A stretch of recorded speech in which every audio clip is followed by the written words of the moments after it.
Good evening. Before I start my presentation, I'll be going over through my setup so you can know what's going on.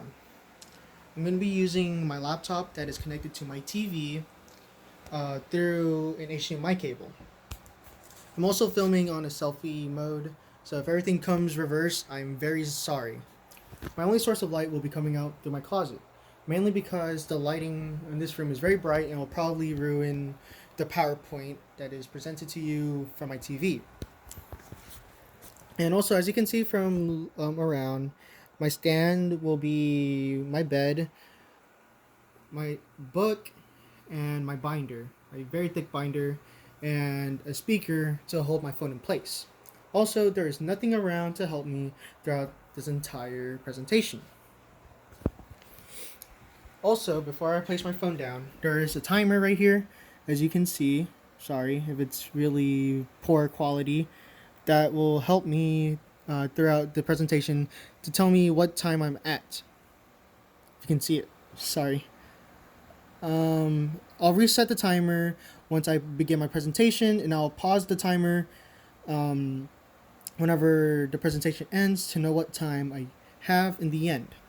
I'll also announce the time once I end my presentation.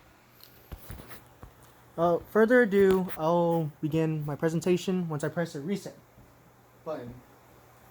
Also, I'll also be presenting like I'm in class. So I'm going to start off with good afternoon class because I feel like that would be appropriate. Anyways, on go, I'll reset the timer and I'll start my presentation. 3, 2, 1, go. Good afternoon class. Today, for my persuasion speech, I'll be going over why Borderlands 3 is an awfully written game by Roman de Vega. First off, before I begin, what is Borderlands?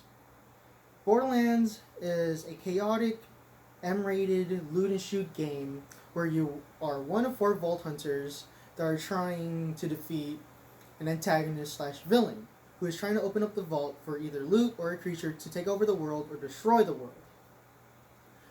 Now, also before I begin, I'll be comparing Borderlands 3 with Borderlands 2, mainly because Borderlands 2 has an awesome story-driven game, which I replayed about 10 times while I was playing with my friends. And also, I'll only be going over the story of Borderlands 3 and comparing it with Borderlands 2, not the game mechanics, not the weapons, and so on, because the game mechanics and the weapons are possibly the best thing in Borderlands 3 out of the series. So I'll just be going over the story. Alright, my first main point of why Borderlands 3 is an awfully written game is the Calypso twins. Me and the Borderlands community through Reddit and Facebook agrees that the antagonists kind of fell flat. Mainly because the antagonists, who are the Calypso twins, on my right, or on the right, is Troy Calypso and Tyree Calypso, also known as the Calypso twins. They fell very flat because they are seen as a very overpowered villain with a very generic goal, who is to steal power and use it to destroy the world. Very generic thing to do. Comparing them to the Borderlands 2 antagonist, who is Handsome Jack, he is very generic, not generic, very egotistical, very overconfident, and very evil. He has a unique goal in mind to release the vault and use it to make Pandora, which is where the game takes place, and make it into a paradise, because Pandora is a wasteland and it's very, very bad and terrible. Now, I felt like it would have been better if how they would have wrote it is that they made Troy betray Tyreen, because Troy is basically in the shadows of Tyreen, and you could have seen that throughout the entire game, because you're mainly face to face with Troy. Now, instead of that, we end up killing Troy, leaving too little to no build up for Tyreen, having her as a final boss. That's why she fell very flat in the end, in my opinion, and also the Borderlands 3 community opinion as well. As you can see here, that's Handsome Jack from Borderlands 2. I forgot to press the next button so you could see him. So comparing the Calypso twins and Handsome Jack, yeah, it's very, very obvious who's the better villain. My next point is another character named Ava. Me and the Borderlands community really dislike her. She is a character that is pretty much pointless, but however, the game developers slash writers just forced her there to the spotlight to become the new face of the Borderlands series. She's a teenager. She has a lot of flaws, and she's overpowered. She also makes poor decisions, and she ended up being the new leader for the protagonist. Because the previous leader, who was in Borderlands 1 and Borderlands 2, ended up sacrificing herself for the world. We just met this character from the beginning, and she served no qualities to become a leader. She blames everyone else for her mistake. For example, she got her mentor killed and ended up blaming the previous leader for her mistake.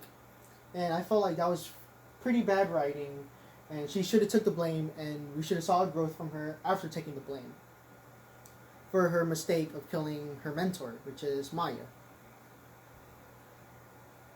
My next point I'm going to be using is the old Borderlands characters. In this poster or cover screen, you have the Borderlands 1 characters and the Borderlands 2 characters.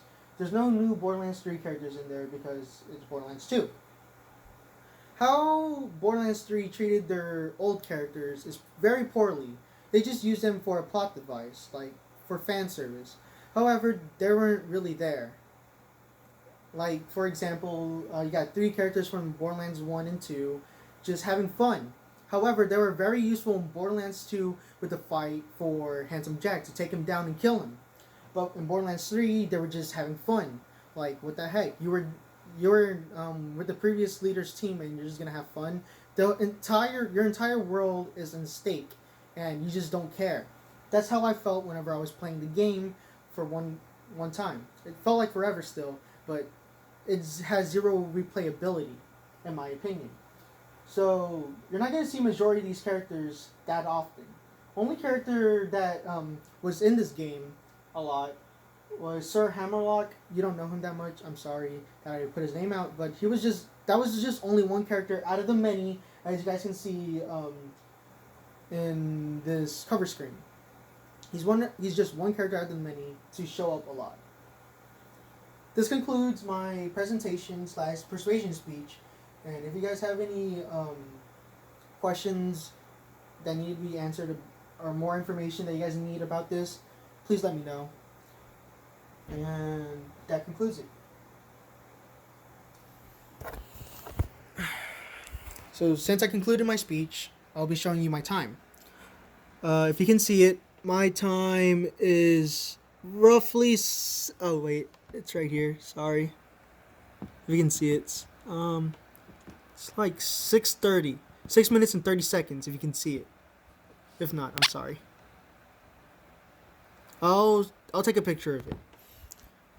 But anyways, thank you for your time, and I will greatly enjoy some feedback about my persuasion speech. Thank you.